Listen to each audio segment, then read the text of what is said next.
नमस्ते, बालाजी हिंदी प्यारों में मैं फिर से आ गई हूँ आप लोगों की स्वागत करने।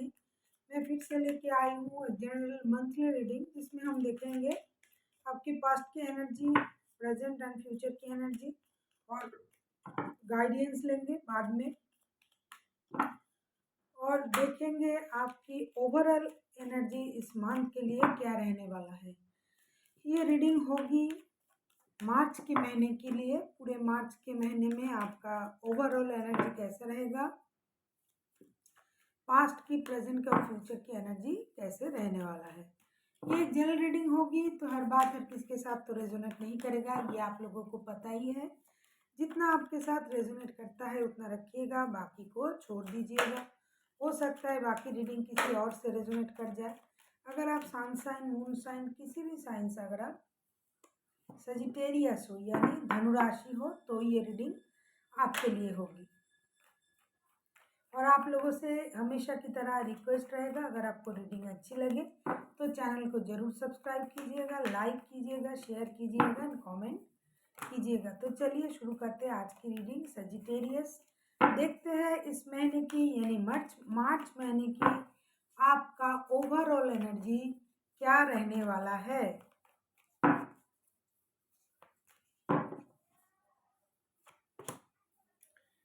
किंग ऑफ सोर्ड्स की एनर्जी पूरे मार्च के महीने में आप एक बहुत ज़्यादा पावरफुल एनर्जी में रहोगे।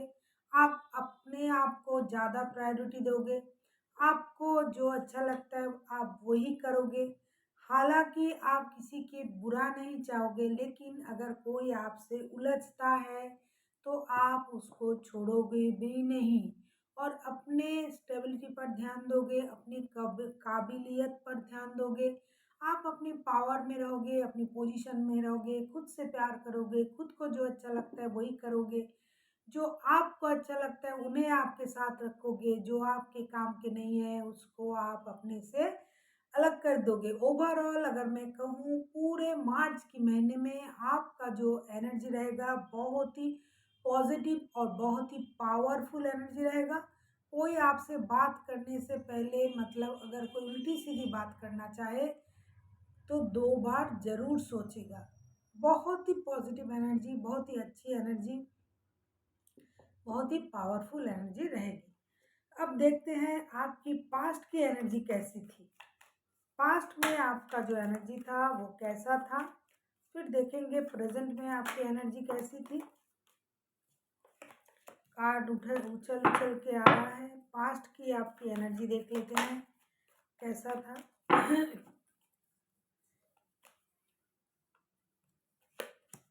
पास्ट में भी आपका जो एनर्जी था किंग ऑफ कप्स का एनर्जी था। पास्ट में आप सारी चीज़ों को ऑब्जर्व कर रहे थे, आप देख रहे थे, आप अपना इमोशन कंट्रोल कर रहे थे। पास्ट में आप चीज़ों को बहुत ज़्यादा माइनरली ऑब्जर्व कर रहे थे, आप कुछ बोल नहीं रहे थे, आप चुपचाप थे, आप अपनी एनर्जी को स्टोर कर रहे थे, आप बोलते कम, बोल कम रहे थे और ऑब्जर्व ज़्यादा कर रहे थे। अभी अगर हम किंग ऑफ कप्स के कार्ड को अगर क्लैरिफाई करें कि पास्ट में आपका एनर्जी ऐसा क्यों था, तो देखते हैं किंग ऑफ कप्स की एनर्जी क्यों आया है। किंग ऑफ कप्स की एनर्जी को अगर हम क्लैरिफाई करें, द लवर्स का कार्ड, अच्छा 2 ऑफ कप्स का कार्ड, नाइट ऑफ वॉन्स का कार्ड। हालांकि ये एक मंथली रीडिंग है, फिर भी मुझे लगता है प्यार के मामलों में आपको पास्ट में किसी चीज़ को लेके बहुत ज़्यादा आप उतावले थे। चाहे वो प्यार को लेके, जॉब, बिजनेस, किसी भी चीज़ में आप बहुत ज़्यादा इन्वॉल्व थे, बहुत ज़्यादा उतावले थे। आप किसी चीज़ के साथ बहुत ज़्यादा लगाव महसूस कर रहे थे, प्यार महसूस कर रहे थे।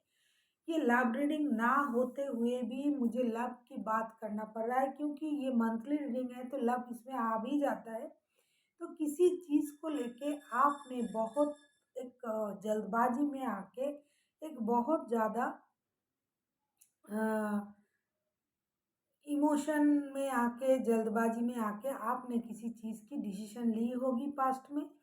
चाहे वो प्यार के मामले भी हो सकता है, जिससे आप प्यार करते थे उसको आप अपना सोलमेट मानते थे, आपको लग रहा था कि यही मेरा सच्चा प्यार है, इनके साथ मैं पूरी ज़िंदगी बिता सकता हूँ या सकती हूँ। तो इसी मामले में हो सकता है या फिर जॉब के मामले में जिस चीज़ से आप बहुत ज़्यादा अटैच्ड थे, चाहे वो आपका जॉब हो, आपका बिज़नेस हो, आपका प्यार हो, तो उसी मामले में आपने जोश में आके एक बहुत अच्छा डिसीजन मैं बोल सकती हूँ।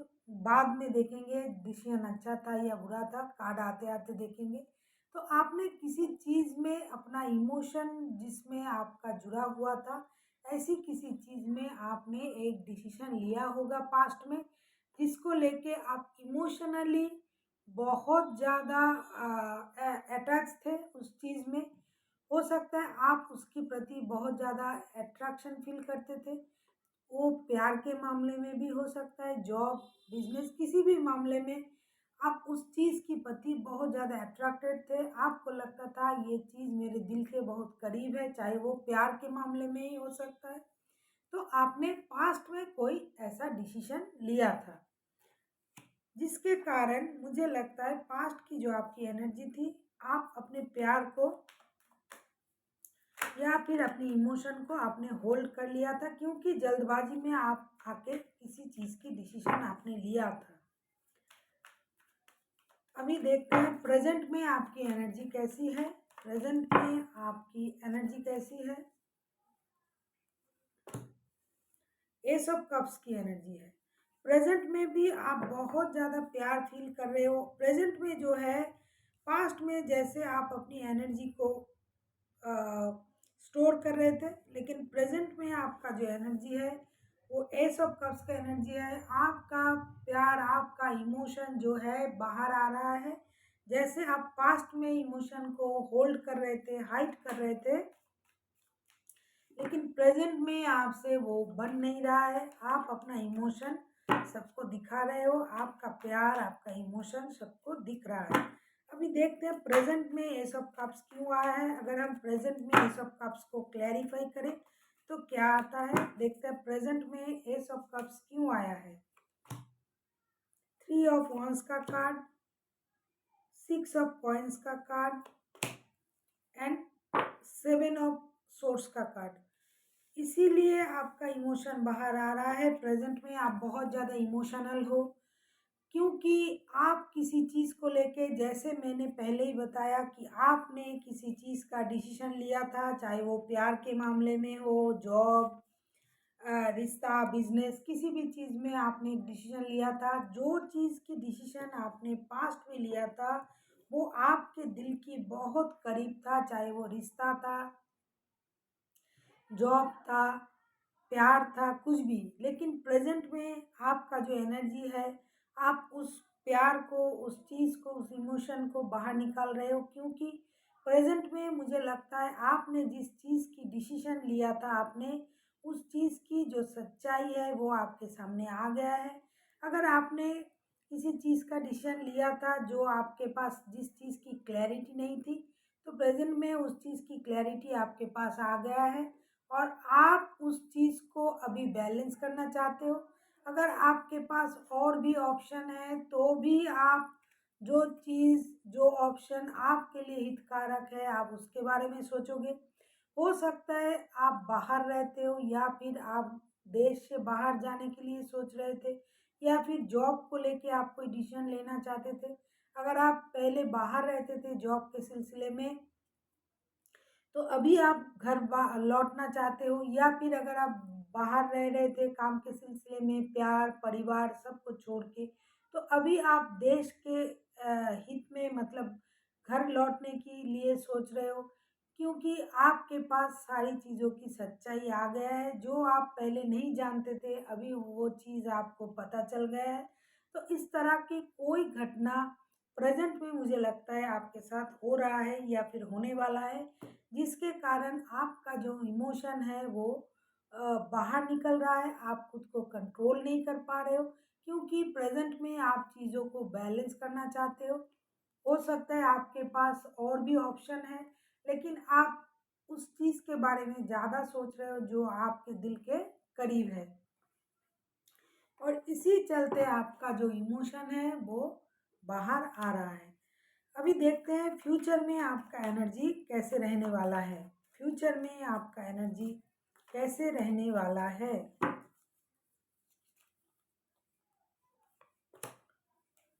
फ्यूचर में आप 6 ऑफ वांड्स का कार्ड आया है। फ्यूचर में भी आप अपनी स्टेबिलिटी पर ध्यान दोगे। हो सकता है आप शादी के बारे में डिसीजन लो, हो सकता है आप कहीं विदेश जाओ, बाहर जाओ, खुद को आप सेंटर ऑफ अट्रैक्शन की तरह ट्रीट करोगे। आपको लगेगा कि आप खुद किसी सेलिब्रिटी से कम नहीं हो, खुद को एक मिनी मिनी सेलिब्रिटी समझोगे। जैसा आपका पूरा महीने का एनर्जी आया था, किंग ऑफ सोर्ट्स की एनर्जी, खुद को प्रायोरिटी देना, खुद के बारे में सोचना, खुद के अच्छाई के बारे में सोचना।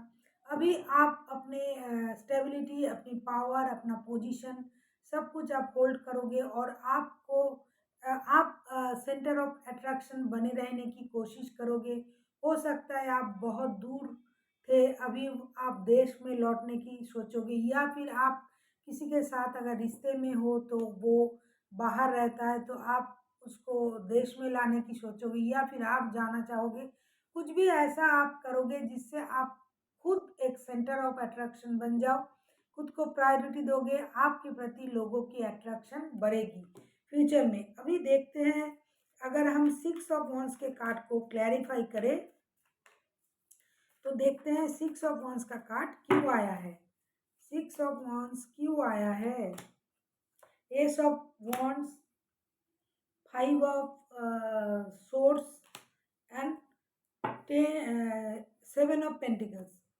ये 6 ऑफ वांड्स इसलिए आया है कि आपको किसी चीज़ की बहुत दिनों से इंतज़ार था, लेकिन आप उस चीज़ को करने की सोच भी रहे थे, लेकिन फ्यूचर में आप जिस चीज़ का इंतज़ार कर रहे थे उस चीज़ को आप करने के लिए सोचोगे। आपके पास नए रिसोर्स आएगा, आप चीज़ को नई तरह से शुरू करना चाहोगे, लेकिन किसी कारण आप खुद को रोकोगे, क्योंकि हो सकता है आपका ईगो आपको रोक दे।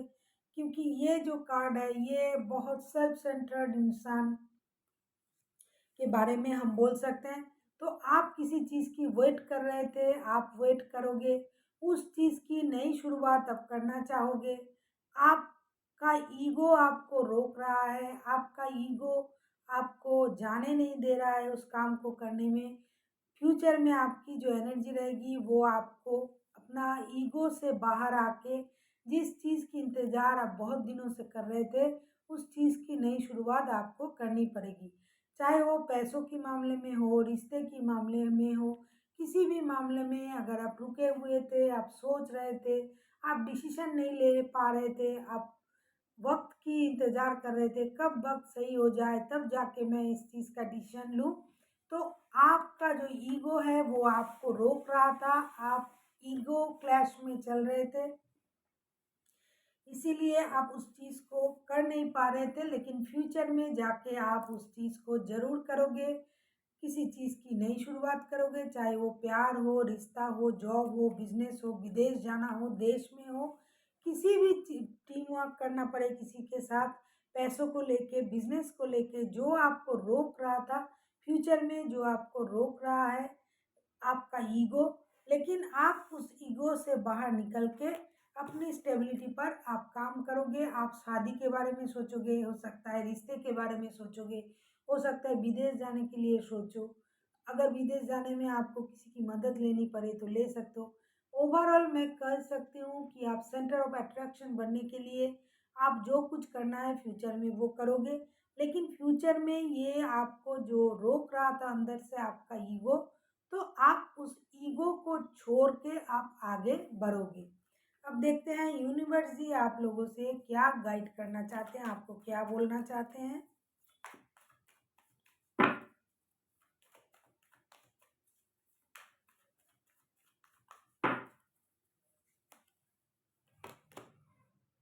द एम्परर का card, the star card, the hangman का कार्ड।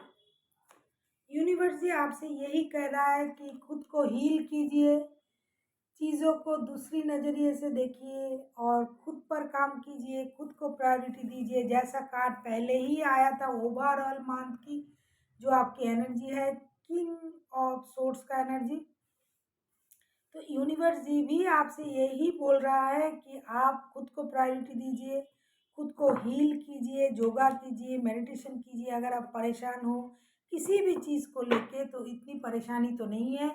आप चीज़ों को दूसरी नज़रिए से देखने की कोशिश कीजिए, चीज़ों को लटका के मत रखिए, जो सही है उसको कीजिए। आप फर्टिलिटी की तरफ जाइए, परिवार बनाइए।